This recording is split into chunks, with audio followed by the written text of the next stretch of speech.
ठीक है। Law of chemical combination and gas law, ये जो नया है ना सर, गैस लॉ है आपके लिए, ठीक है। याद रखेंगे गैस लॉ को भी हम उतना ही जानेंगे जितना हमारे लिए काम का चीज है, ज्यादा उसमें भी घुसने का कोशिश नहीं करेंगे। याद रखिए ये जो भी टॉपिक्स है, गैस लॉ हो चाहे कोई भी हो, ये सभी के सभी किसके टॉपिक्स है, 11th और 12th के टॉपिक्स है केमिस्ट्री के, ये जग जाहिर है, ठीक है।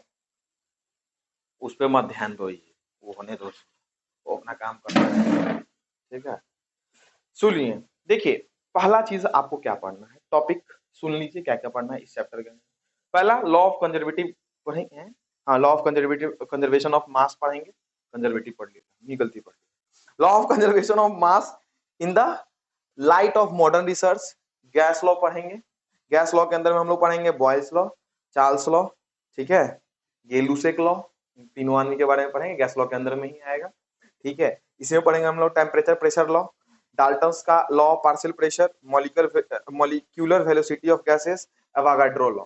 इनमें देखेंगे कि जो चीज हमें पढ़नी है जरूरी है वही चीजें पढ़ेंगे, ठीक है। पढ़ने के लिए बहुत कुछ दिया हुआ है, ठीक है। ये सभी जितने भी चीजें बोले, 2 पॉइंट को छोटे, सबके सब पूरा 11th 12th की चीजें हैं, इसी के लिए आपसे एग्जाम में पूछता है, ठीक है। देखिए पहला है आपका लॉ ऑफ कंजर्वेशन ऑफ मास, इसका आपको याद है कुछ?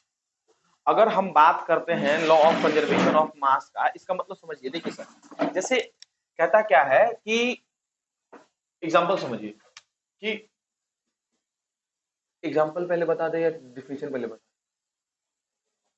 एग्जांपल एक बात बताइए, लॉ ऑफ क्या है, कंजर्वेशन ऑफ मास, मतलब क्या है सर, मास जो है कंजर्व रहेगा, इन द सेंस कि अगर कोई भी केमिकल रिएक्शन हो रहा है, जैसे देखिए आप जानते हैं कि H2 प्लस O2 H2O बनता है, हालांकि ये ऐसे होता है, ठीक है, 2H2O, फिर यहाँ पे 2 लगाते हैं, C प्लस O2 क्या बनता है सर, CO2।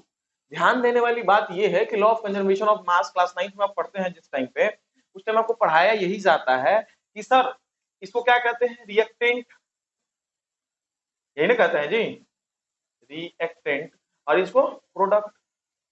तो इसका जो टोटल मास जितना होगा ना, उतना ही मास इधर भी बनेगा, ठीक है।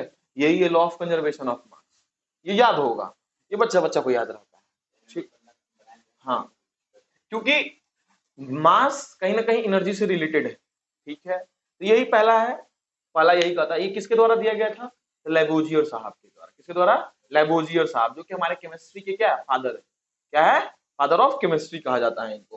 कहता क्या है, this law states that during any physical या chemical change the total mass of the product is equal to the mass